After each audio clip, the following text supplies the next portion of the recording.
Hello, how are we all doing? Right. All right, mate. Hello. It's Monday night. That means it's time for Chain Wrestling Live. How is everybody? It certainly is. Everybody's fine. Let us know in the chat if you're fine, if you're a bit perturbed, if you're a little bit maybe depressed. We're here for you. Give us a message in the chat and let us know how you all are feeling. Exactly. But anyway, good afternoon, good evening, good morning, wherever and whenever you may be listening or even watching from.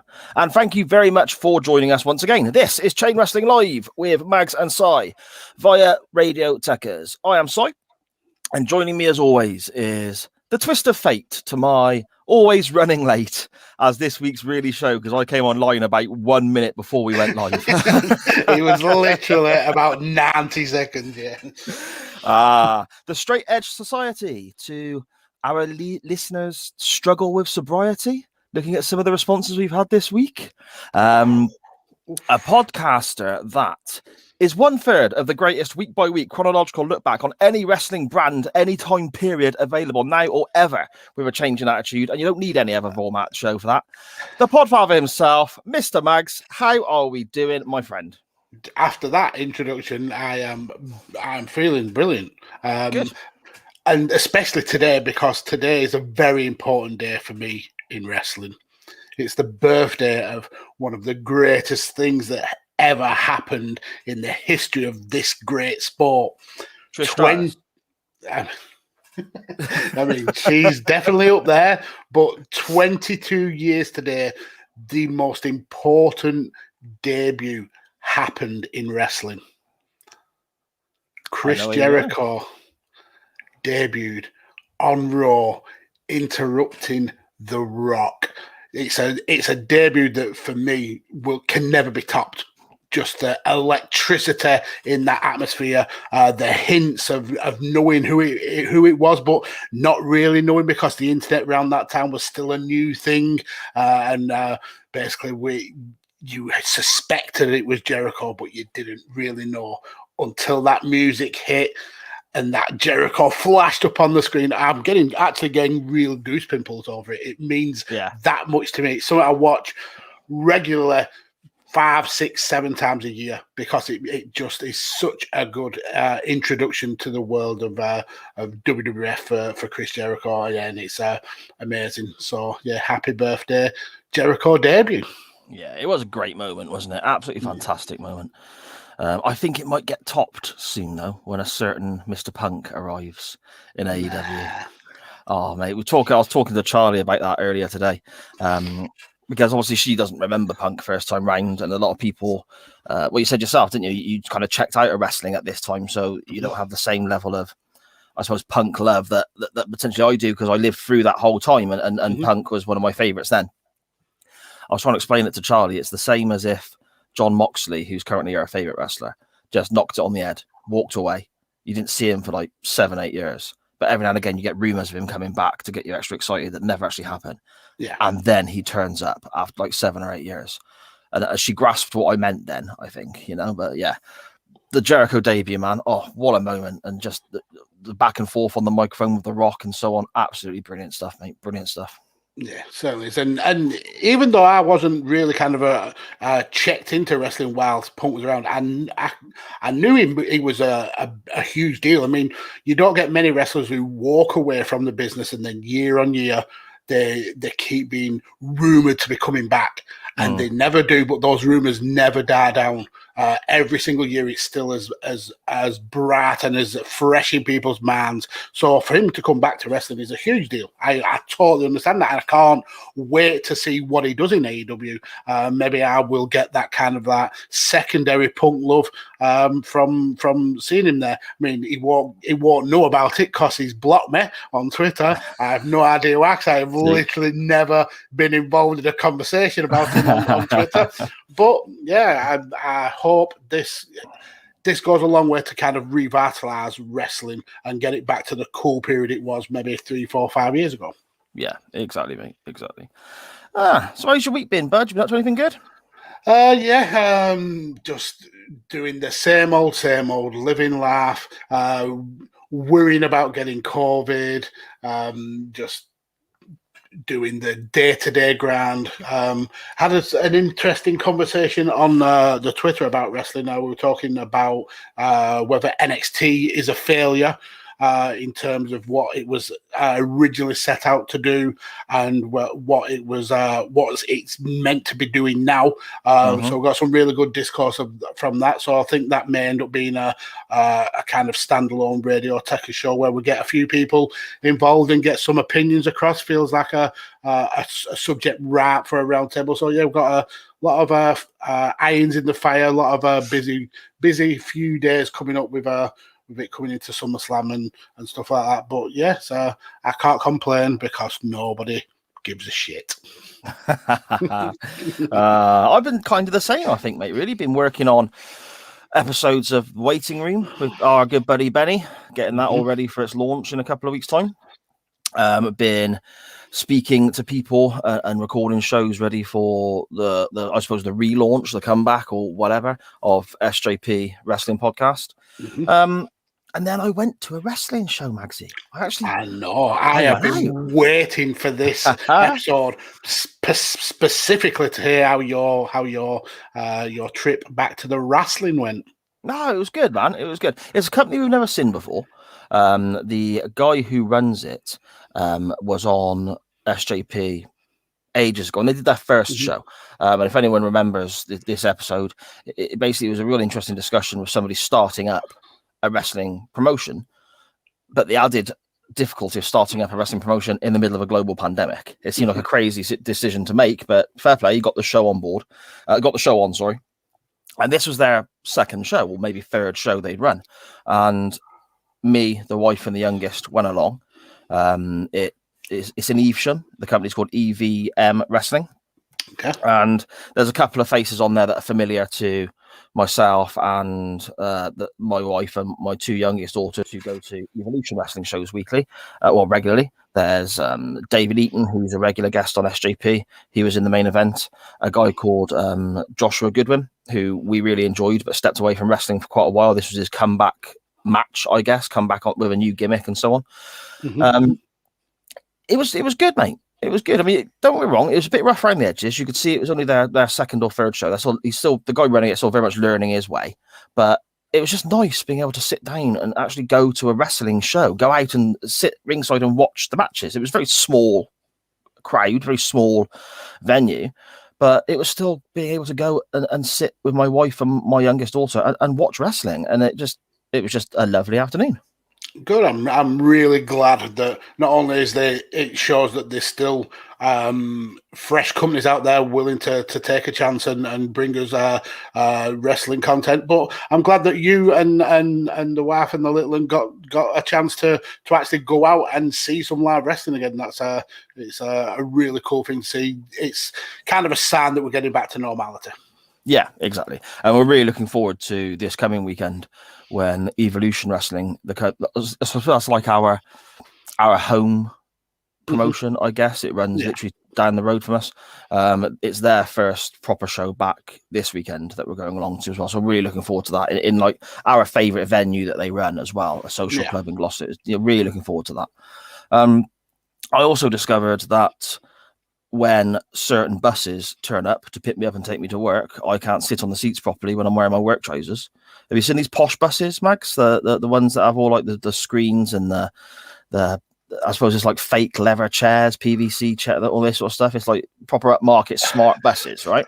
Okay. I mean, I haven't been on a bus in about maybe 5 years. So unless buses have changed like fundamentally, I have no clue what you're talking about. Basically, they released an X amount of these buses.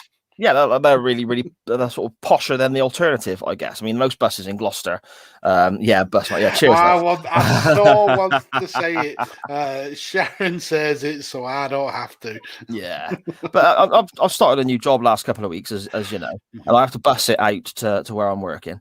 And one of the downsides of the job is I've got to wear proper smart trousers, which annoys me because I normally live in shorts, but these seats in these buses, I go over a bump where I'm wearing these like proper smart trousers, and I'll slide off. I just start disappearing because it's no grip.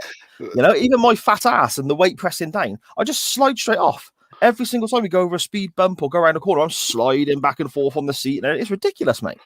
Does it not have a seatbelt? Nah.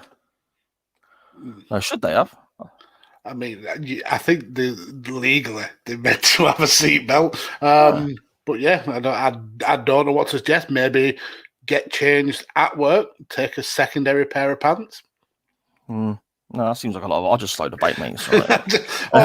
or stand up. Just stand up on the bus, mate. You don't get a dart player's figure like mine without spending a lot of time sitting down. Do you know what I mean? I am 100% behind that. There's some comments in the chat. Lots of love already. Sharon saying, "Hi, you handsome devils." I think she's pluralized that by accident, obviously. And then Dave, aka Harry. For you handsome beasts, talking about the Jericho intro. God, that makes Sharon feel old. Jesus Christ, it does for me as well. 22 years, it's madness. Madness. You say about feeling old. I mean, to be fair, my love, Sharon, you do turn 40 in a few weeks, so just want to say that. So if anyone tonight is willing to put Simon up because he may have to sleep on the bus if he carries on like this. I'll get no rest, mate. I'll just keep sliding from side to side, won't I? On the note of, anything really, speaking last week about chocolate and so on, Magsy, do you remember? And the week before, and you get quite animated, and you have strong opinions, don't you, about bubbly chocolate? Let's be honest. Some would say strong, some would say ridiculous. I would say quite apt. Right, okay. I went down the shop earlier and I found myself picking up chocolate bars. And this is the truth, picking up chocolate bars and looking at the back to see how much they weigh and stuff like this. Because it spikes my curiosity, right? And I've got a few here. Hang on. Right, I got a few here. Okay. Oh my good lord! Right. Now I want to just draw everyone's attention to the price of these. They're all the same price, okay? Because Magsy reckons we're all getting robbed of chocolate by overpaying when the chocolate bar is half full of air, whether it's a twirl or a whisper or something like that. These are all the same price in my local shop, okay? And yeah, this is sad, but it got to me that much, Magsy, when you're slagging off mint arrows that I got upset. All right. When you look at the weight of it all, okay, you got Galaxy there, the ordinary size Galaxy, right? Okay. 42 grams of chocolate that is, mate. Okay, says there. I don't know if you can see that on the back, can you? Yeah, there we go. 42 grams of chocolate there, right? You got a Kit. Oh, hello, I'm big. A Kit Kat, 40 grams. Don't know if you can make that out there, can you? Angle my light a bit better, maybe. Okay. So then we get to the ones that you say are bubbly, Magsy, and you're losing chocolate, right? Again, same price. The Whisper. Okay, it's Whisper Gold, granted, but half of it's bubbles, isn't it? Yeah.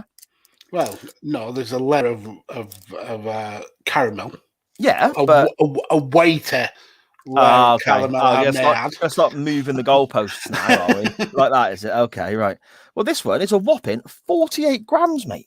Yeah, I mean that's absolutely fine. Grams. But imagine if all those bubbles in it were filled with chocolate. That would be 80 grams. I should have got an ordinary Whisper to look at, shouldn't I? Never mind. I got a Twirl, and you said about that being all just full of air, and that's 43 grams.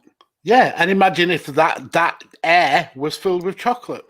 It would be 75 grams. So yeah, I'm right. The point is, no, you're not. Make me small. Put me small again. I don't like this. Just for context for everybody, when I came onto the live show earlier, I was like literally 90 seconds before we went live. I finally got online. I couldn't remember my logins, how to get onto the system or anything. So I've got no control over anything. So I could mute him. Yeah, exactly. Pretend to be him, and in the audio release, I could make him say some horrific things. Man, he does edit it, so there is There is ways out for Simon. Yeah, but I mean, I can't see the chat. So it's up to Magsy to deal with that. I can't do any of the stuff he just did there, zooming in and out and what. But then I don't tend to anyway, because I don't really understand it, if I'm being honest.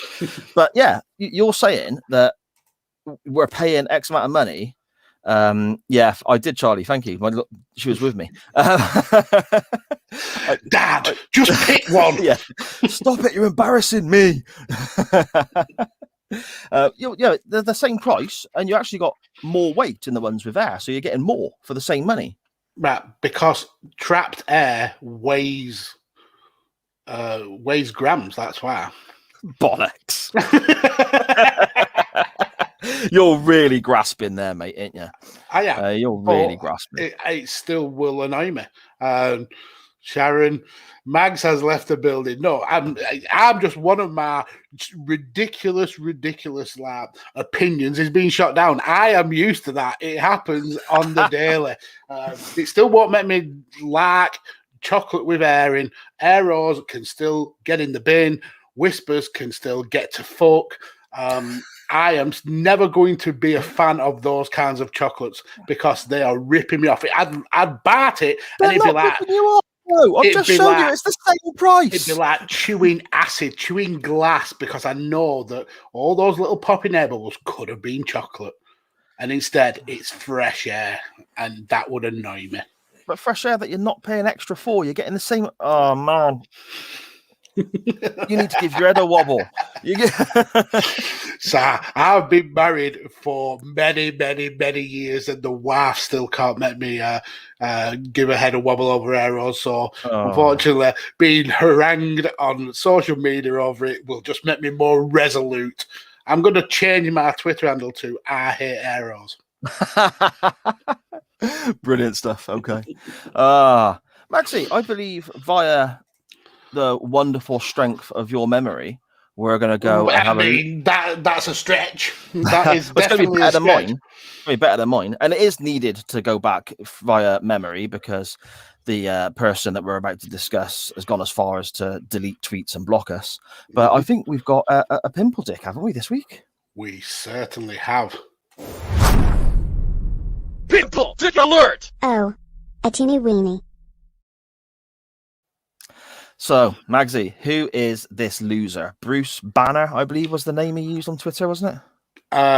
That was his kind of handle name, but his actual was Dr. Doom 2600, I want to say. Right. Essentially, it all starts because of this guy right here, Mr. Bagshaw, under the guise of the Good Cop, Bad Cop wrestling podcast, causing trouble yet again.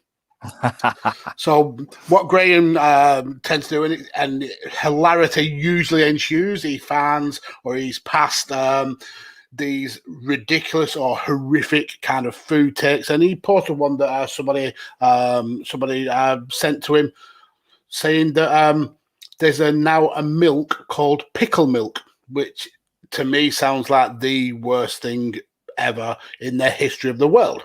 So and it's not a nice colour either, is it? The bottle, it's not going to draw you in, is it? I mean, that's like the fact it's called Pilk. that really kind of like throws you off. The fact it's got 50% more salt than regular milk. I mean, more salt is a selling point. There's 13 grams of high quality pickles in every serving. It's actually making me feel nauseous from reading it. When you say more salt is a selling point, I don't think that applies to milk, does it? Well, according to Pilk, the makers of Pilk, that is a selling point.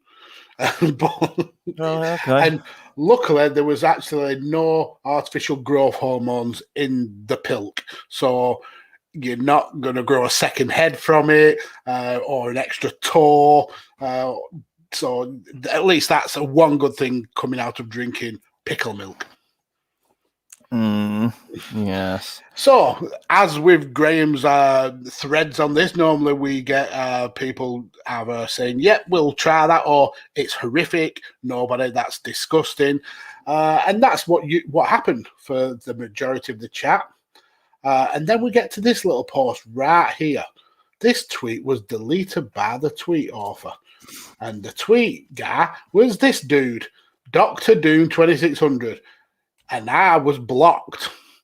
Yeah. And I believe you was blocked, Simon, as well. And I believe everybody who was involved in the thread was blocked. And up to getting blocked from him, I hadn't actually even commented on the thread.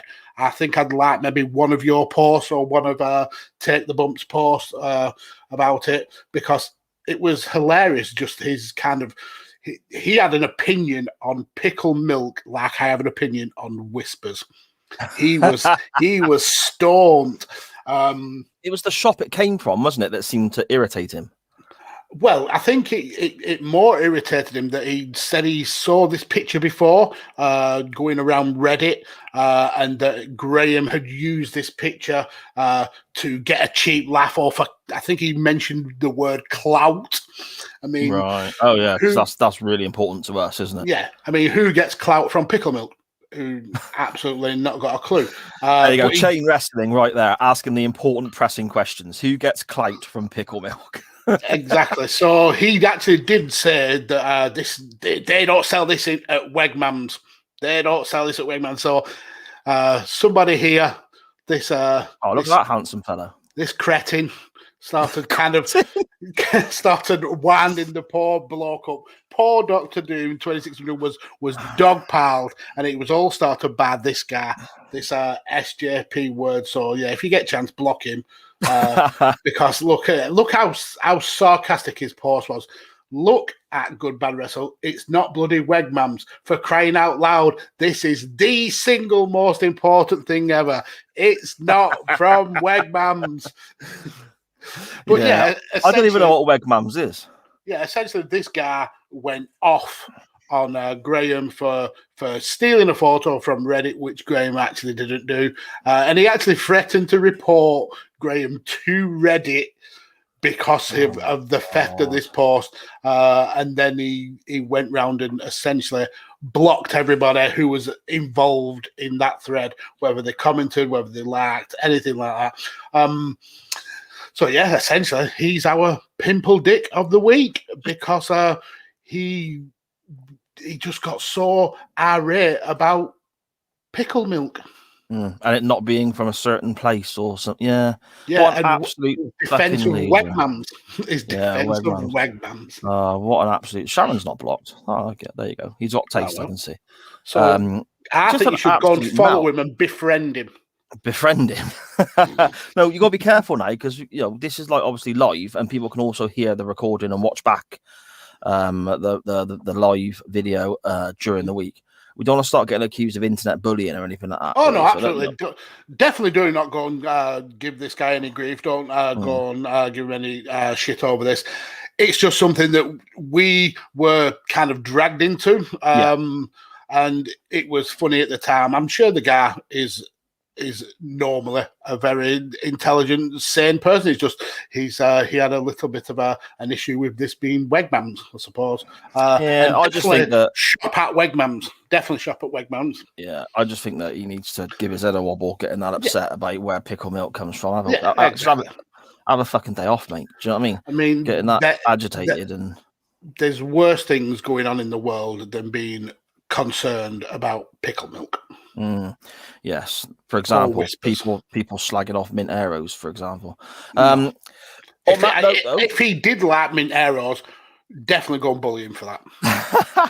On that note, though, Good Cop, Bad Cop wrestling podcast with Graham and Matt Willis. Give that a listen. Find it pretty much bloody everywhere, really. It's a great show. Brilliant people hosting it. Always worth a listen. Make sure you check it out. It is great. Graham's a top bloke. And if he says his Pickle Milk comes from Wegmans, that's where it fucking well comes from. All right? Yeah, and definitely, even if you don't listen to the podcast, which you absolutely should, because Graham and Matt do amazing content, definitely follow the account for these food takes, because the conversations that end up coming from the pictures that Graham puts up are brilliant. Really funny and really good conversations to get involved in. So definitely go and give them a follow. Yeah, exactly. Okay, shall we get to Twitter, Magsy, and other social media things. Let's do it. This was a great thread. This was brilliant. Yeah, this week, basically, for our non-wrestling topic, we have asked for people's worst ever hangovers, and ultimately what I was really hoping to get were hangover cures and some odd hangover cures, because you hear about people swearing blind that eating such and such will sort you out and drinking this particular type of, I don't know, fruit, grass-based drink or whatever. That's kind of the thing we were looking for. We ended up with a little bit of that, which is great. But then we also ended up with almost people just telling us about times they were hammered again. it essentially turned into Drunk Stories 5. Yeah, exactly.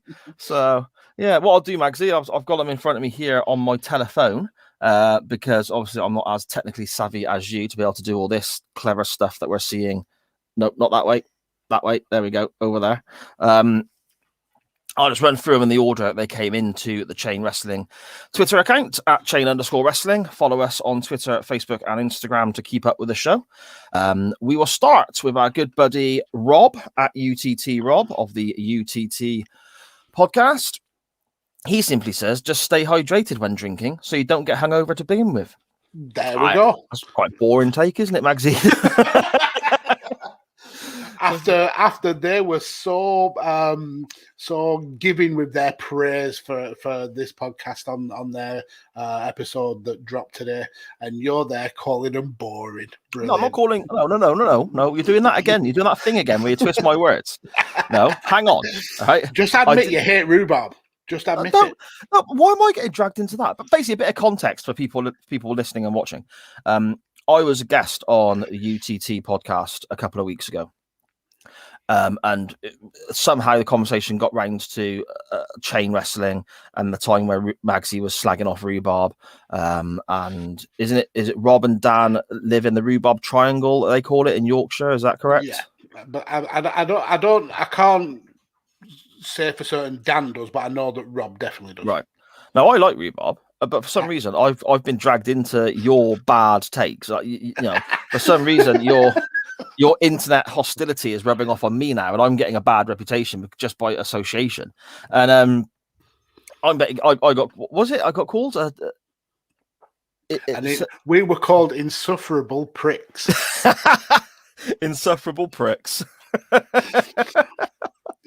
Obviously, all in jest. But, you know. Even if it wasn't about rhubarb, it's pretty accurate. It's not far off. Anyone who listens or watches the show will probably agree with them there. But yeah, I like rhubarb. Don't just instantly band me in with this buffoon above me here. Okay, and I am happy to go out on that limb and say rhubarb is horrific, and anybody who eats it should be embarrassed. Well, I guess I'm embarrassed then. Ori at Ori the Draw on Twitter says, no cure, but a great story about the first time she really got drunk. So what we're saying here is it's literally took 2 tweets for people. We haven't gone long into the conversation. This hasn't been up for long. It's took 2 tweets for our listeners to decide, bollocks, we're just going to talk about what we want. But it's a brilliant tale for Ori. And we wouldn't have it any other way. Oh, of course not. Of course not. This is why the show is so great. Everyone's interactions and discussions and so on. Ori explains, no cure, but a great story about the first time I ever got really drunk. The guy she was dating came over to watch Monday Night Raw. Fantastic date there.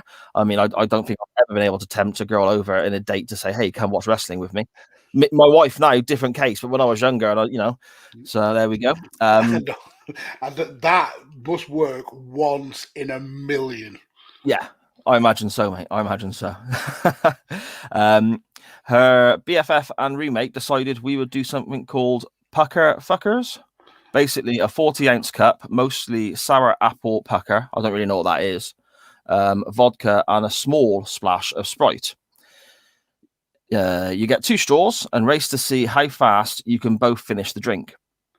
The roommate and Ori do 3, sorry, and she is just gone, absolutely trolleyed, can't stand up, an absolute mess. Apparently, she got very annoying, got sick, ended up in the bath. Remembers passing out during a match on Raw. during a match. Yeah, watching a match on Raw, and that's it. Woke up next morning in different clothes and feeling like death. The worrying part is waking up in different clothes. Yeah. She found out years later that her best friend did the first one with her, obviously sharing the 2 straws in the drink to hammer it down in the race. Like the next 2, she just put her mouth around the straw and didn't actually drink any. So Ori was just smashing this whole thing on her own. And like I said, it's the first time she's got properly drunk. And looking at the contents of this drink, that's quite a substantial amount of alcohol to be chucking into your system for the first time you're having a proper session. So she never touched pucker or anything like that again. Again, I don't really know what pucker is. I'm going to assume it's like apple sours. Okay, right. That makes sense. Yeah. Okay. Somebody we haven't heard of for a little bit, actually. I'm really glad to see this fella tweeted into the show. At the Appliance 180, William Kitchen, top bloke. He says he was drinking black absinthe on Hogmanay in 2003, 6 a.m. crawling and selling Ricky Morton style on the way home. Never moved from his bed until 10 p.m. New Year's night. Safe to say he was a mess. Yeah. But no kind of hint of an hangover cure, which is brilliant. No. But again, it is talking of the worst hangover he had, I suppose. Yeah, absolutely. 10 p.m. New Year's Day. Wow, just destroyed for the whole of the day. Black absinthe, man. Oof, no, not for me. I can't imagine anything worse than black absinthe. That must be terrible. I mean, I don't think I've ever had black absinthe. Have you had the normal absinthe? I've had standard absinthe. Yeah. What's the difference? Well, it's black, isn't it? I mean, what you asking ridiculous questions, you get ridiculous answers. I don't know. A tweet here from Anya Bassett, my daughter, Anya Nicole _14 on Twitter. With her hangover brave cure. Tweet into a dad's podcast. I'm gonna cover that in a second. Says my hangover cure. Anya says her hangover cure: crispy bacon sandwich with barbecue sauce, apple juice. I did get lucky, my love. Prawn cocktail discos, Mars chocolate bar. Don't worry, Mags, not Whisper Gold. She wrote. First of all, yeah, what a queen. Bacon sandwich and all that sort of stuff. I can get on board with all that. However, Anya, you're 17 years old. You shouldn't have drank enough at this stage in your life to know what your favorite hangover cure is, because that insinuates that you've had plenty of hangovers to work out different cures, and you're tweeting trial and error. Yeah, exactly. And you're tweeting your dad's podcast to say this. Think it through. Do you know what I mean? It's not like, when I was 17 and, slightly different scenario then, isn't it? Yeah, do as I say, not as I do. Exactly. You had a bit of a disagreement though, Max, didn't you? You said you liked the gist of what she was after, but you made a few changes. Yeah, I mean the crispy bacon sandwich standard. Yeah, can't go wrong with that. I think it's something to do with the salt and the fat that helps with the feelings of a hangover. The apple juice is fine. I would have picked pineapple juice because it's a little bit more kind of sweeter and a little bit tangier. Prawn cocktail discos. I'm not a huge prawn cocktail fan. Discos are probably some of the worst crisps just because of how dry they are. So I would have picked Frisps, which I don't believe you knew what they actually were. No, I know what Frisps are. I just like can't. First of all, I was surprised when I heard you say you would pick Frisps over discos. I was a bit like, oh, okay, really? But then you've just literally said discos are the worst crisps ever. Maybe that's hyperbole, but then they're definitely not elite tier. Discos are brilliant. Salt and vinegar discos, mate. Oh, fantastic stuff. They're so dry. It's shaped. It's not real potato. It's like potato flakes then shaped. So they just are incredibly dry for me. Okay, I suppose. And then a pick of a Mars bar is fine, but I would have preferred a Snickers. That's all. But she did make great picks. Yes, despite the fact that Anya, you're not old enough to be drinking yet. These are the best, though. They're Frisps. Okay. But they're like zigzaggy, aren't they? Yeah, they're ridged. Right. So does that not hold in air and make it No. make the weight and cost and so on? I mean, good point. Very good point. Are you not being robbed by the Frisps? And in fact, I'll get on to something else in a minute regarding crisps and air. But no, the ridges actually hold more flavour. There's more surface area for flavour. So does that not work with the chocolate then? What's the surface area inside of a chocolate? It's fresh air. There's already chocolate there. Oh, we need to move on from this, mate. I don't think this So is anyway, I'm actually going to contradict myself now because one of my other favourite flavours or favourite styles of crisp is Roysters. I don't know if you've had them before. Usually they do like a steak flavour crisp, but they've actually got little pockets of air where they blow on it a little bit. So even though they have air in them, they're allowed, but chocolate bars are not allowed to have air in. See, just moving the goalposts again, ain't you? You know, just make it up as you go along. I do. I absolutely do. Dan Griffin at Dan Griffin 21 on Twitter. Let me have a little look here. Where are we? Oh, Dan came with an epic tale yet again. Yes, we love Dan. Just before you get to Dan, though, we've got some people in the chat. Benny says he thinks that the black absinthe is stronger than the normal one. Harry says discos are the shit. I think he accidentally put the in the middle of there. Andy from Bang Bang, welcome back, sir. I've just arrived and Mags is slagging off discos. And would you have it any other way? Absolutely. No, you wouldn't. Just on a mission to upset people, ain't you? All the time. Scottish Danny, I'm back and I'm better than ever.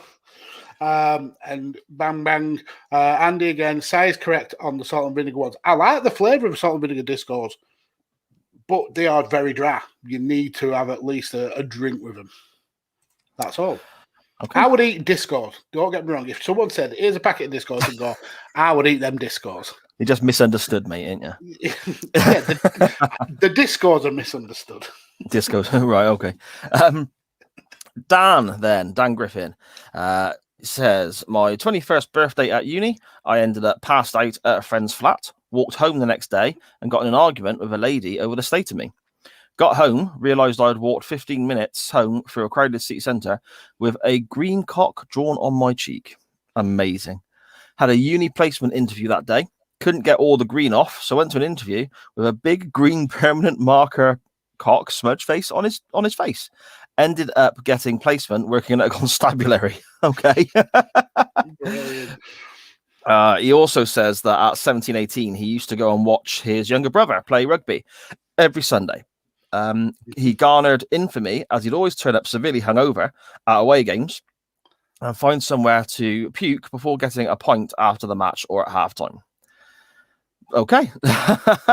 and then the best one was he went on an all-day session at wrestling that resulted in a hangover so bad he almost passed out on the walk to the shop, and he watched the entire season of Swamp Thing to force himself to stay awake because he was convinced that going to sleep meant he would die. Yes, brilliant. Exactly. And a stupid hangover here. Lovely with a drop of Benedictine. What's that? Benedictine. It's the worst drink that's ever been invented. It tastes like petrol. Okay. And it's there's a pub in Burnley called the Miners Club, and they sell 90% of the world supply of Benedictine, and it's horrific. It's absolutely disgusting. So it's definitely not good with a bag of discos. Stupid hangover cure from Dan Griffin. He says one of the most stupid ones comes from a colleague of his who insists on cooking plain noodles, microwaving a tin of garden peas, combining the two and smothering it in cheese. She reckons that works. Plus iron brew works a treat, but it sounds rank to me. I don't know, noodles, cheese, peas, that could be quite nice. And iron brew, yeah, because of all the sugar, that's going to work, isn't it? I mean, garden peas, though. Not a fan. No. Mushy peas? I mean, not mixed with noodles. I mean, No, I suppose. no peas really mixed with noodles. Doesn't seem right to me. But Dan's actual best hangover cure is pretty good, though. Okay, whereabouts is that? I think I might have lost that. So he says here, as far as the best hangover cures go, going to Morrison's and buying a cheesy baguette and a ham shank or pork belly from the rotisserie to make a sarnie is good. But the best is a full English and a Bloody Mary. See, full English, all about that, mate. Mm-hmm. All about that. That's great for a proper stonking bad hangover, mate. You know, proper fill your belly up and then just go to sleep for the afternoon. Tanner, Texas gentleman _ on Twitter. He says he once took 20 shots of liquor and multiple beers in his teens when he was playing in a band, slept in his car, vomited multiple times, punched his best friend in the nose for taking his cigarettes after he took his pulse to make sure he was still alive. But Mexican food the following morning really helped. So there you go. Punched his friend who was checking on him to make sure he was still alive in the face. Brilliant. Yeah. But he thought he was robbing his cigars. This is Tanner from Radio Tekkers, guys. This is what he brings to the table. Yeah. And yet he's still probably more professional than both you and I. So I mean, that goes without saying. Steve-O, at Total Steve-O on Twitter. Worst hangover he ever had was the day after his 21st birthday. Was celebrating in London, had the sharpest, most painful headache ever. If he drinks these days, he finds to stop a hangover in between drinking, have a pint of water. Yeah, again, that is stuff that people say works, isn't it? You know? Mm-hmm. It's sensible. Yeah. I mean, I wouldn't do it because I'd think if I'm drinking a pint, it may as well be beer. Yeah. Yeah, I wouldn't have, I don't know. I wouldn't have a glass of water out in a boozer. Mm-hmm. Don't know. Anyway. Last one from me, Magsy. I don't know if there's any that I've missed on Twitter, but last one from me comes actually via WhatsApp. Interesting. And it comes from our buddy Dave or Ari, who might still be in the chat. I don't know because I'm not technically savvy enough to figure that out. Dave says, this is actually the morning following the shit kilt adventure. He came home from Froster feeling a bit... Froster is a beer festival down this way. Quite a famous. Goes for a few days and basically everyone just drinks lots of ale and apparently shits themselves whilst wearing a kilt. Came home from Froster feeling a bit tired, but not too bad. The missus took one look at him, smells the tent and is disgusted. Feels pretty chuffed with himself. And he says he feels pretty chuffed with himself and has a shower to get rid of any aforementioned pong. Dressing gown on, down to the front room, and Sunday morning Sky Sports, hallelujah, WWE is on. By now, he's starting to feel a bit more tired, and he's got a mouth like Gandhi's flip-flop. Add to this the come down of drinking heavily for the whole festival, taking a few as what he refers to here as disco biscuits, and whiz. All weekend, he realises on a massive come down and a one-way ticket to Painesville. And then the Dudley Boys returned on the episode of whatever WWE show he was watching. And he cried. Emotion. He says, I really cried. The wife attests to this. I sobbed like a little pissy schoolboy who just fallen over and scraped his knees and broken his Transformers lunchbox. I spent the rest of the day in my dressing gown watching the telly and getting emotional at the smallest thing ever whilst battling gut rot from ale and probably booze poisoning. Fantastic stuff. Absolutely brilliant. On a massive come down from, I like the term disco biscuits. That's great. I'm stealing that. I mean, he never fails to amaze and horrify with his tales. Yeah, and some of these I know for a fact aren't even the worst. I'm not sure we could put the worst ones up on you know. And some of them I'm actually involved in, so I definitely don't want to bring them up. He pleads the fifth. Exactly. So, our good friend Danny in the chat, Scottish Gigolo, he actually put forward a hangover cure, and it's one that you actually commented on with this very gif of Liar Liar, I think he's from throwing up. He said, oddly enough, warm, sugar-free Red Bull seems to do the trick. Yeah, what warm Red Bull though? Ugh. I mean, Red Bull's not massively pleasant at the best of times, but warm. I mean, yeah, that's how warm are you as well? Are you talking like just aired? Are you talking tepid? Or are you talking like brew temperature? Oh, yeah. Nah, not for me, mate. That's grimy. I would say that's horrifically grimy. Yeah. So I'm quite lucky. I don't tend to get hangovers, especially if I'm just having a few drinks and, if I'm going out and I know I'm having a bit of a session, I can just stick to, say, lager, for an example. Mm-hmm. So I know I can drink enough of, and I can drink that all night. And I can drink enough of it till I am paralytic. Yeah. And then have a couple of shots at the end of the night and, have a kebab, and I'm normally tend to be all right in the morning. If I ever do feel a bit grotty or rough or have a hangover, then yeah, bacon sandwich, glass of orange juice, and a Mars bar. That's mine. Okay. I mean, you're probably going to hate me more than you do with the Whisper Goldgate and Aerogate. I don't think that's possible, mate. Well, we'll see. I have never in my whole life had an hangover. Never. Are you doing it properly? No, I mean, I have been to the point of collapsing from alcohol, but the morning after, absolutely fine as a daisy. Never tired, never sickly, never have a headache. Yep, never ever once in all my years ever had a hangover. Unreal, man. And it's because I don't eat fucking Whispers. Is that right? Yeah, that's the evil side. That's of the straw man argument. Yeah. Okay. I think the worst hangover I can really remember was going out with the football lads when I was much younger. I used to play footy with some guys who were considerably older than me, and I was underage. And I used to go out drinking. They sit in the corner and they buy my booze for me and stuff like that, And they used to be able to buy Diamond White cider, but in glass bottles, like it was a bottle of Budweiser over the bar at certain pubs. And they kept buying. Understood why. No, it's a terrible drink. But they were buying me this, and of course I wanted to fit in with these older lads who, the bigger boys who were like I thought was super cool. Yeah, that's it. So I was drinking this, and I was so ill. I remember that night throwing up in the call box whilst I was ringing my mum to say I was going to be back late, because before mobile phones, I got home, went to bed, and I woke up. I don't know, it must have been 12 hours, 14 hours later, in exactly the same position I went to bed in. Exactly, I hadn't moved. And then when I did get up, there was a perfect silhouette of me in sweat, just on the bed, where I was just pouring.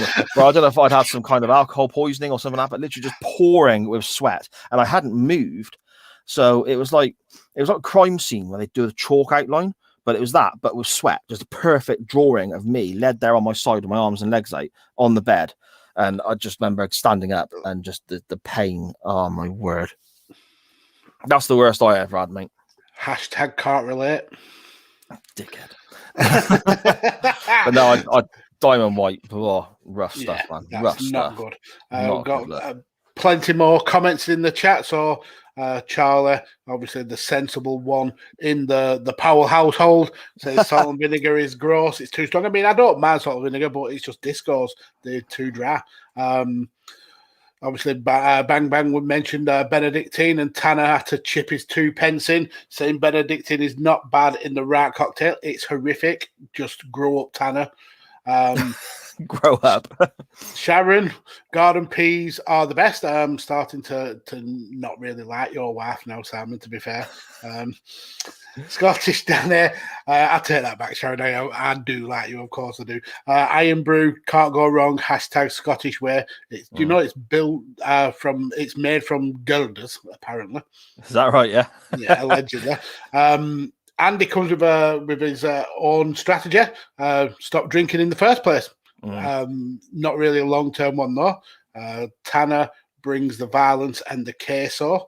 I'm assuming that's some sort of foreign food. Brings violence and foreign food. So he turns up at a scrap with a bowl of exotic pasta or something.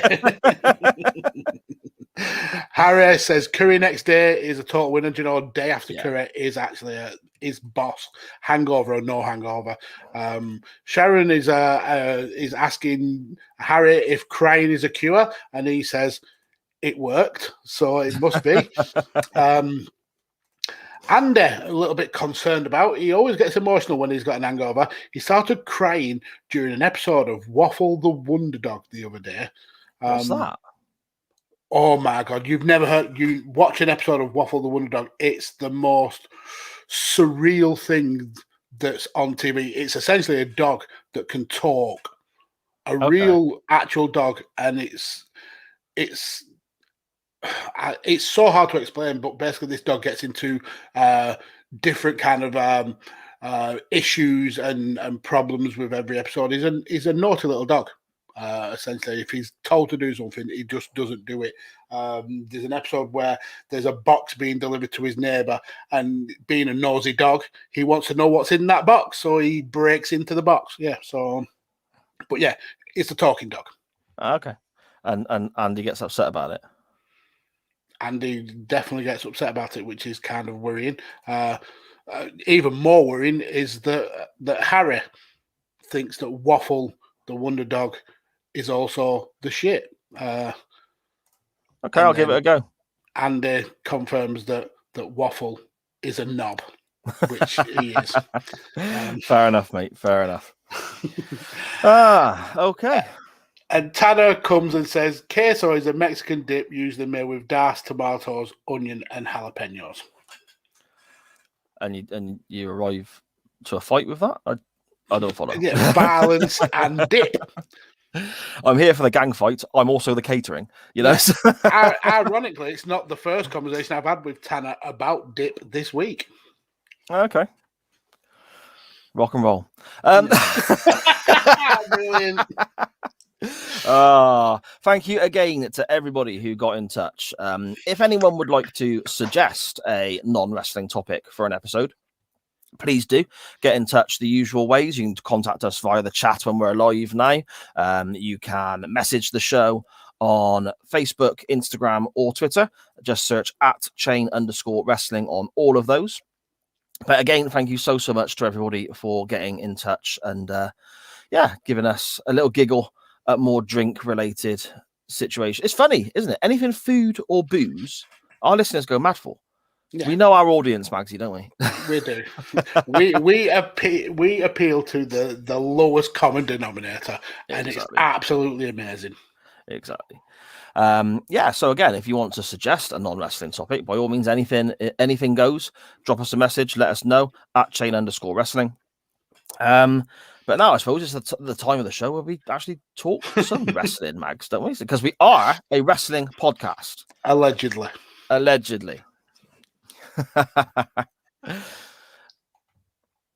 So then, our I was meant to put a thing in then, weren't I? I'm waiting. And let's get ready to rumble!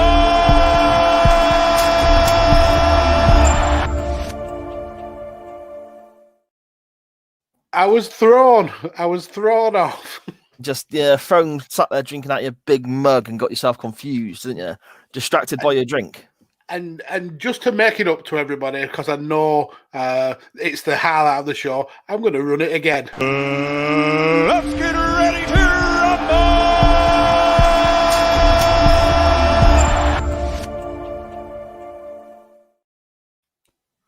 Lovely. Okay.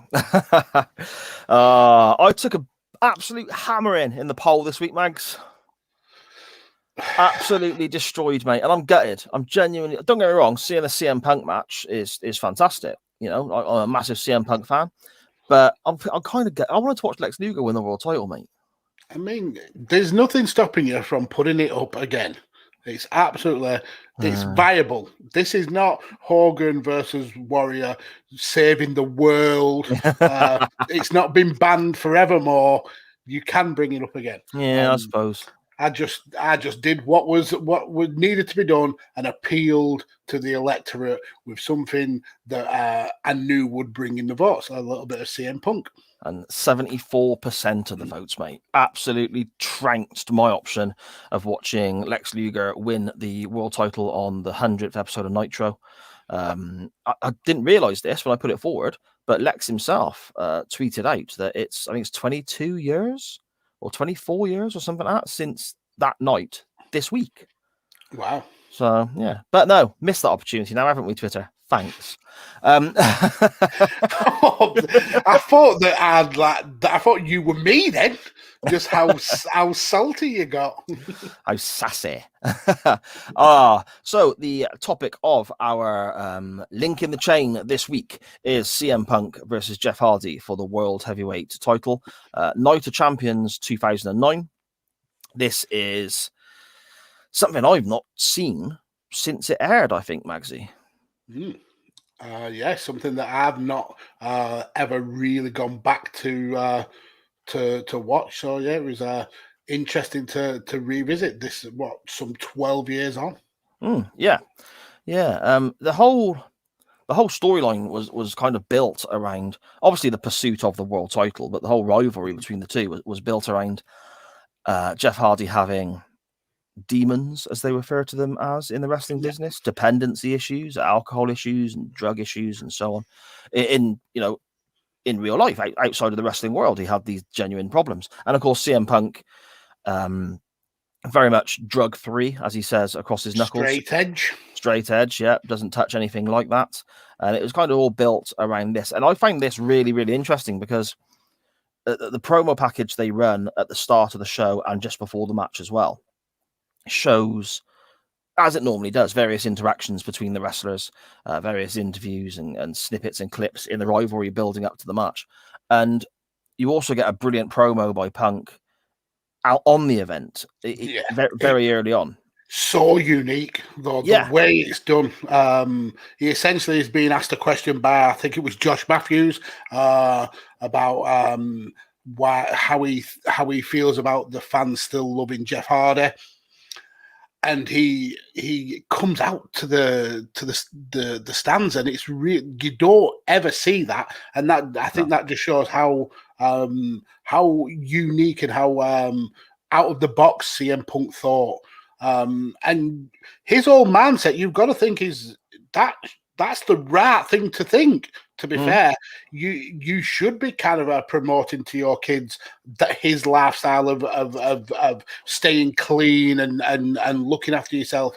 But there's always this kind of mentality with people that you kind of root for the underdog. You root for the person who's had those kind of battle scars or had those issues, and you want them to be better. And this is the classic kind of heel who believes that what he's doing is the greater good. And in this case, it actually is the greater good. This is what you really should want for your kids. And then the way he comes out and then stands on the kind of a box and just rips into the audience. And he's stood literally in the middle of the stand, isn't he? In the middle of the crowd. Well, he essentially climbs on what looks like a speaker. Yeah, and he's saying to the crowd, are you here to support Jeff Hardy? And then he says, all the kids, if you've got your face paint on, if you've got the arm bands that Jeff wears, if you've got a Jeff Hardy t-shirt on, stand up. And then the crowd are going absolutely wild. And he said, I don't blame you. I blame your parents. Yeah.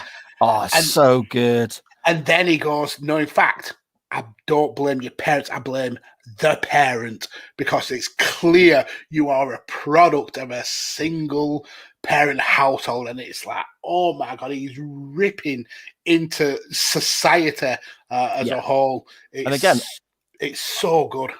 I was watching this again. It's become a weekly thing now where I say to Charlie, right, this is the match that won the poll. We're going to sit down and watch it. And she looks forward and she sits down and watches it with me. And I get her, because she's not seen any of these before. And I find it's really interesting insight from somebody much, much younger than us, Magsy, who's never seen these matches before, getting like a first impression. Some of the people that we've watched wrestle in these matches, she's never even seen wrestle before. So it's really interesting getting this first reaction. And when this promo was cut, when I played this back, and he said that about single parent families, and it's their fault, that kids start smoking and develop other habits from that. Charlie literally sat there and went, "Oh, that's too far." So even to somebody 11 years of age, it's having the effect that the WWE and CM Punk are wanting to have. Yes. And like I was saying when we got onto it, it's a scenario that's kind of it's a tricky one for me, because, as you said, Max, everything Punk is saying is right. Everything he's saying is right. The kids start smoking, and that's a gateway to having a few beers, and then a few beers goes on to some Jack Daniels, and then Jack Daniels is a gateway to marijuana, he says. And then you talk street drugs and pill, and it escalates like this. And he says about the parents not doing their job as parents and so on. And that's why some kids behave this way, and addiction is a terrible thing, and you should tell your kids no, and the kids should say no. Everything he is saying is right. And the way he kind of like ends the promo saying, instead of just saying no, you should be just saying yes to a drug-free, straight-edge America. And it's almost like a political speech. Yeah. It's so damn good. And every kind of fibre of my being as a parent is wanting to say, yeah, that is something I should be behind for my kids' sake and for my kids' sake.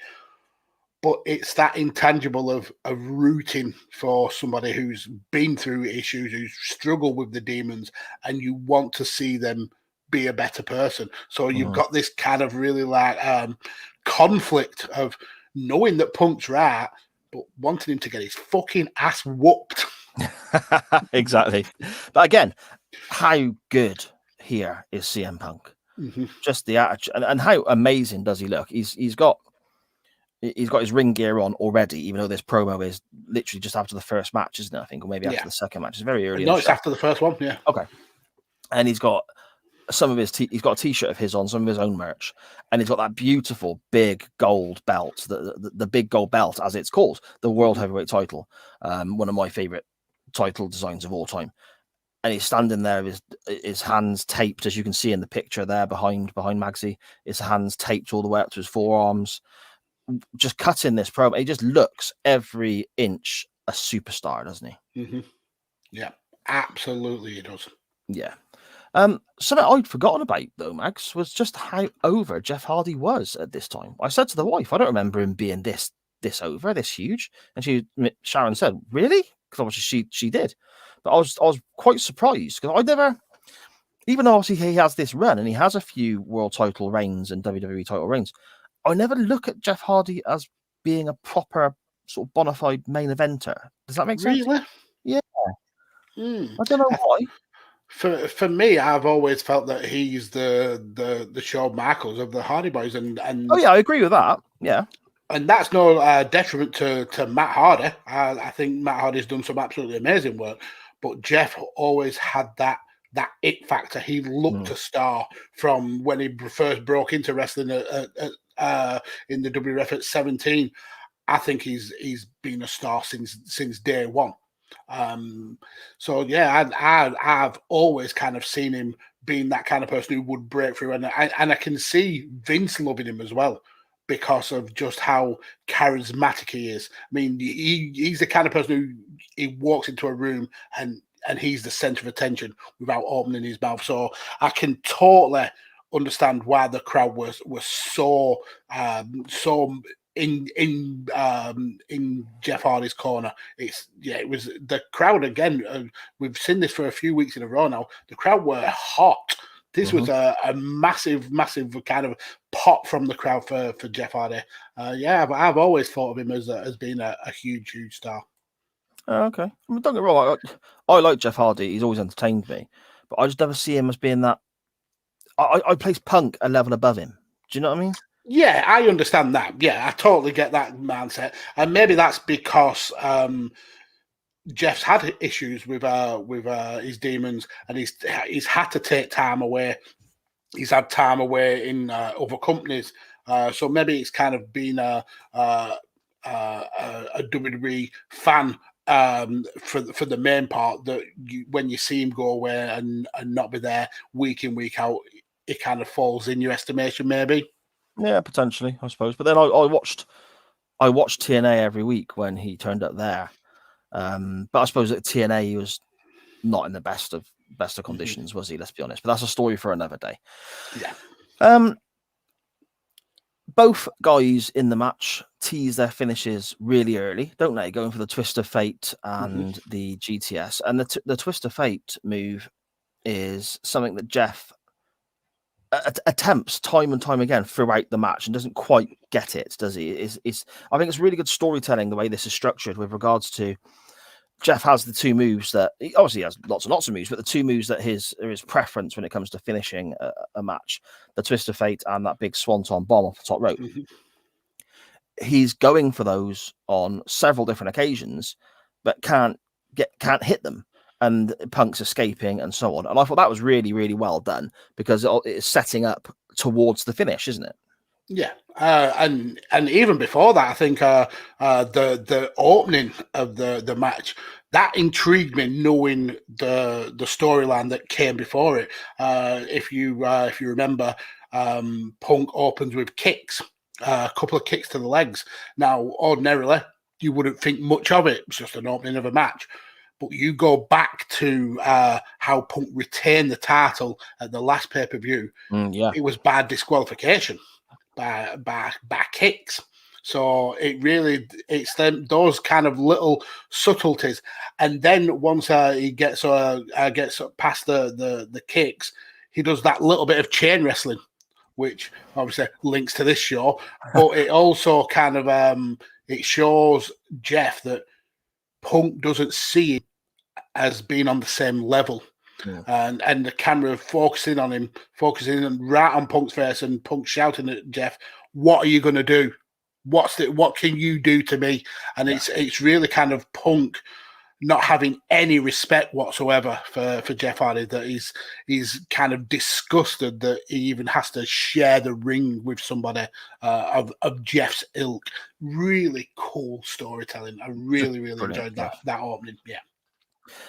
We also have, I suppose, a subtlety in the match that the more I think about it, the more again I think is quite clever, in that high risk moves are called high risk moves for a reason. They're obviously high risk, and we have a spell where so many are missed. Jeff Hardy goes for a crossbody, misses, and ends up actually crashing out of the ring altogether. I thought that was a brilliant moment. That was so well done. Yeah. Punk misses a dive to the outside. Hardy misses a dive off the top rope to the outside, and you're seeing all these high risk, spectacular moves not to get hit. They're all crashing and burning, which I thought was a really good thing. I thought it was brilliant to see, rather than these guys doing all the acrobatics and so on, like you might see more so nowadays, and people kind of just waiting for their opponent to hit and so on. This, I think, worked really well, Mags. Yeah, I think, and you make a really good point that the fact that it was high risk, that there was emotion involved in taking these risks and it not paying off, and it kind of really wore down, especially on Jeff, because when he missed the jump off the top rope and landed into the barrier, nearly got counted out. He literally made it at the very last second, and that was when Punk saw a weak point and he started attacking the back, started doing some really cool submissions. He did a modified surfboard. I think at one time he did like a dragon submission move. Yeah, just some really cool kind of submission grappling from Punk, and it all came from trying to hit big spots and not being able to pull them off. Yeah, exactly. About halfway through the match, I don't know what triggered it for me, but it didn't sort of register at the beginning. But about halfway through the match, I realised how almost odd the pairing is on commentary here, because you've got the legend that is Jim Ross, the legendary JR, but alongside him is it Tom Phillips alongside him? Is it not Grisham? Todd Grisham. Okay, yeah, Todd Grisham. Yeah, okay. It just came across really strange because it's almost like they want to do the same job, I guess. and neither one kind of looked like they wanted to take the lead, but then they did want to take the lead, and it was kind of they always came across almost like second guessing their roles a little bit at times. Did you pick up on any of that, Mags? Not in probably as strong as you did, but I think there were times where Todd was kind of tripping up over what JR was saying, and maybe not calling the match in the way that it should have been. I think JR works best when he's a play-by-play and he has a colour to kind of fall back on. In this instance, they're both play-by-players, and you're right, it kind of doesn't work. Luckily for me, I wasn't as that invested in the commentary that it took me out of the match. I think the two guys in the ring did enough to kind of keep me totally invested. Oh yeah, I don't think it took away or anything like that. It was just a few moments felt odd, felt a bit strange. I think you're right. I think Jim Ross needs somebody to bounce off, doesn't he? Rather than somebody. I think maybe the other fella did as well, and it just a bit of a missed step every now and again. That was all. We get the sort of standard, I guess, move from Punk's repertoire, where he hits a big high running knee into the corner, which he then turns into a bulldog. But Jeff Hardy counters the bulldog into the whisper in the wind off the top rope. That was smooth. That was so well done, so quick as well from Jeff Hardy. Yeah, I mean, you talk about two wrestlers who were so damn talented. I mean, we've watched multiple of their matches on this show. It was buttery smooth. Yeah. Hardy then hits a diamond cutter. They're shouting twist of fate, but there was no twist in that. So to me, a twist of fate without the twist is a diamond cutter.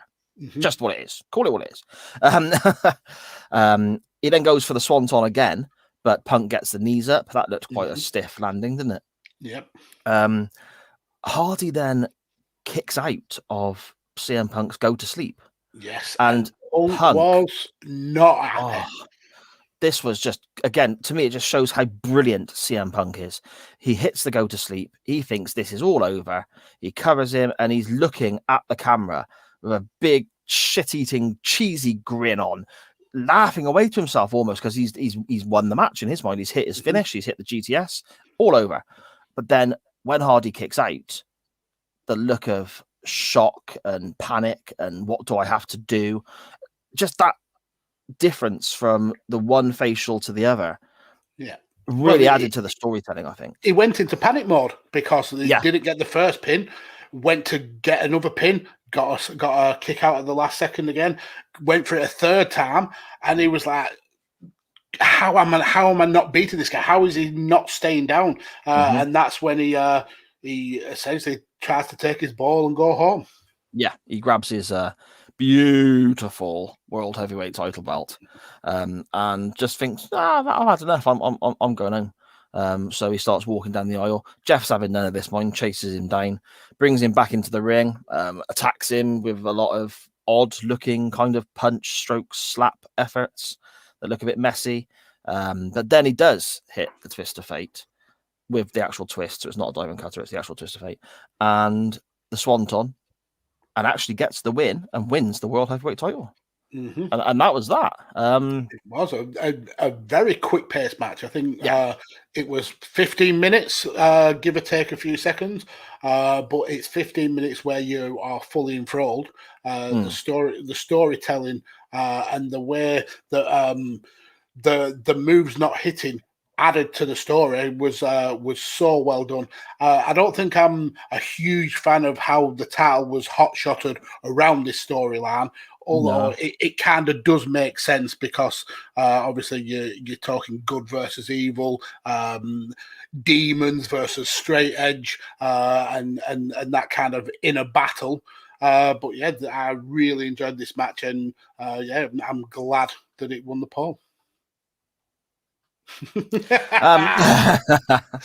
Wow, salty. Yes, I am indeed. I think Punk wins it back in the next pay-per-view, doesn't he? Which is SummerSlam. I think it's the next pay-per-view after this. He wins it back in a ladder match or a TLC match, maybe.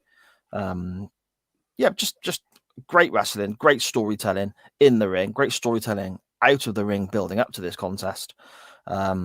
Two very unique characters doing good things.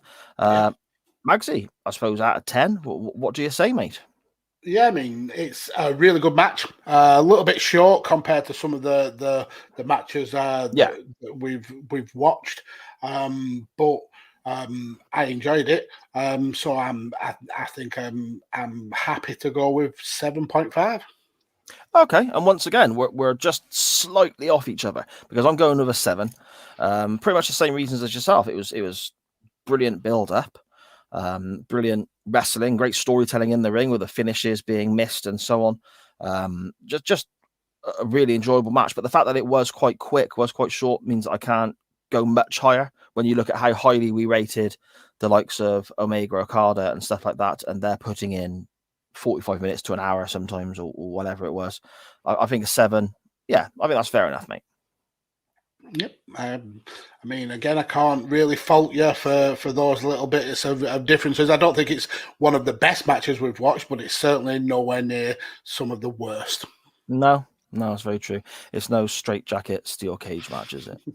I don't think we'll ever top that. Oh, we should go back and revisit that one episode. No, you know, no deal. Actually, no deal.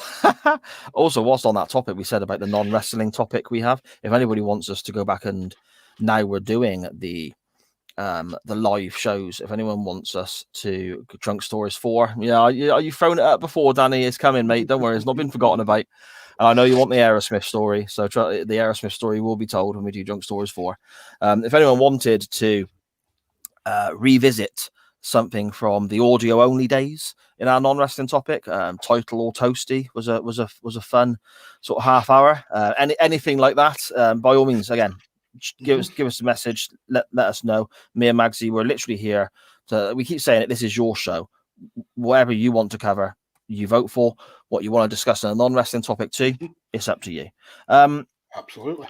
On that note, where do we go next week, Mags? Okay, so last week I stole your gimmick of using the arena. This week I'm going to go a little bit simpler. I'm going to stick with one of the wrestlers in the match. I'm going to stick with Jeff Hardy. Okay. And it's actually interesting. I'd picked this pick earlier in the week, but it's interesting that you mentioned about how you don't see, you'd never really saw Jeff Hardy as that huge star. And ironically, the match that I've picked is where you could essentially call it his breakout match, the match where he was a made man in WWE. So going back to 2002. I know where you're going. July the 1st, Monday Night Raw. Jeff Hardy challenged for the Undisputed Championship in a ladder match, and the champion at the time was The Undertaker. So I want to go and revisit that match where we get the infamous call from JR about "Go on, kid, make yourself famous," and where he actually gets the respect from The Undertaker, which essentially makes him a made man in the company. So July the 1st, 2002, Monday Night Raw, Taker versus Jeff Hardy for the Undisputed Championship in a ladder match. That's my pick. That match. That's my pick, sir. That's your pick. I have got such great memories of that match. It is fantastic. And this is the time when The Undertaker wasn't the dead man, but he wasn't quite the biker. He was it almost the Dead Man Inc. Undertaker, Red Bugger, whatever his nickname was at the time. He had short hair as well, didn't he? Which kind of looked a bit odd. But he was the bad guy. He was a very vicious, nasty heel. And Jeff Hardy was the ultimate underdog in this contest. Oh, it's absolutely brilliant storytelling, brilliant match, brilliant moments. Just really, I look back on that with such just a great mindset. It was really, really good. Well, then you put it up as well. And then no matter who votes for it, we win. Well, I could do, Max. I could do. Could you imagine the uproar if we did that? If we both put the same match up and stuck with it, people would just be like, you know, you say it's our show and we go wherever we want. But no, Magsy, I need a need 50-50 draw. yeah, that's it. I need a win, mate. I need a win. I'm 4 or 5 shows down in total. I think is it like 5 beyond now? I don't keep track. I just know I'm winning. That's all I care about. Dickhead. That's the old WCW mindset in me, isn't it? Eh? Number 2, always having digs at number 1. Do you know what I mean? 83 weeks. 83 polls. I need a win. I need a win. And I had so many options, especially when we had CM Punk. I had so many thoughts. Oh, we can go there, we can go there, go back to Ring of Honor with Punk again. So many choices. But then I thought, no, I want to watch a really bloody good wrestling match, a really top-notch, top-class, really good wrestling match, and one that I know everybody who I've interacted with on Twitter loves as well. So what I'm going to do is there's actually kind of 2 links with this. One is the match before the main event on this match is for the Intercontinental title. The match I'm going to is for the Intercontinental title. So there's one link. You can go down that road. Or the secondary link is the dark match from Night of Champions 2009 was Crime Time. Do you remember those? I do. Yo. Yeah, that's it. Brooklyn. Crime Time facing the Hart Dynasty. Obviously, Davey Boy Smith Jr. and Tyson Kidd. So you've got the link of the Intercontinental title, you've got the link of the Hart Dynasty, Davey Boy Smith Jr. is on this card and so on. So I'm going to put out the big guns, Magsy. I'm going to go to Wembley, 1992, and have a look at the British Bulldog versus Bret the Hitman Hart for the Intercontinental Championship. Oh, that's where I want to go. You absolute snake. I'll vote for Sam. Seriously. I mean, as much as I want to win polls, I'm very competitive like that. Any reason to go back and watch that match, I am happy to do so. But really vote for me. There we go. Okay, so those are your options on the poll. We have a ladder match from the July 1st, 2002, wasn't it, Mags? 2002 episode of Raw. Yep. Yeah, episode of Raw. A ladder match between Jeff Hardy and The Undertaker for the undisputed WWE Championship. A brilliant match. So many great memories there. Or we have Bret the Hitman Hart versus the British Bulldog from SummerSlam 1992 in Wembley Stadium for the Intercontinental Championship. The poll, as always, will be on the show's Twitter at @chain_wrestling there. If you don't have a Twitter, just set one up. Just use it to vote for us. You don't need to do anything else with it. Do you know what I mean? Just follow us. We're all right with that. But you could also find the show on Facebook and Instagram at @chain_wrestling as well. And as we've said all the way through the show, this is your show. So anything you want us to do, cover, look at, discuss, let us know. Don't wait for us to suggest the topics. Put anything forward. We're more than willing to happen. As the kids say, my DMs are open, I believe is the term, Max, isn't it? Is that right? It feels so wrong when middle-aged blokes with beards are trying to be cool with the kids. Yeah, it's not good. It's not good. But there you go. Magsy, where can people find you online, my friend? So you can find me there on Twitter at PodfatherMags, where I'm involved in way too many podcasts for any one human being. But I'm here all over the network here at Tekkers doing football, wrestling, MMA, and you can also find me on other networks as well, where I have a show with Tanner and Ori called A Change in Attitude, and we're really proud of that show. It's really doing great numbers, so definitely come and check that out. But yeah, follow me on Twitter at PodfatherMax. Yep. It's funny you pointing at your name then as well, doing this, pointing down, I'm here sort of thing. Because obviously that doesn't work on the audio podcast. And we ran a poll or a vote the other day saying how do people consume chain wrestling? And what I found really interesting was most people watch the live show, but then the same number of votes came in for the actual audio podcast recording as well. So that's great to know that even though we're doing a live show now, that we've still got our audience from our sort of audio only time as well. So that's great. But anyway, people can listen or watch. It's always appreciated. That was a conversation that we had way before we started going live with the show.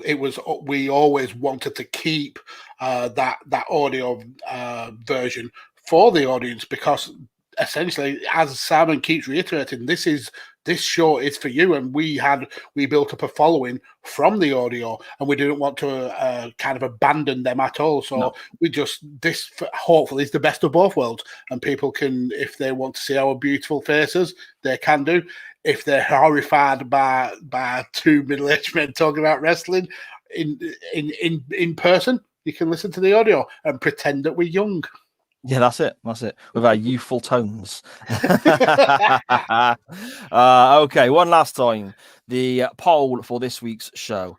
You have the July 1st, 2002 ladder match, Undertaker versus Jeff Hardy for the undisputed WWE title on Monday Night Raw.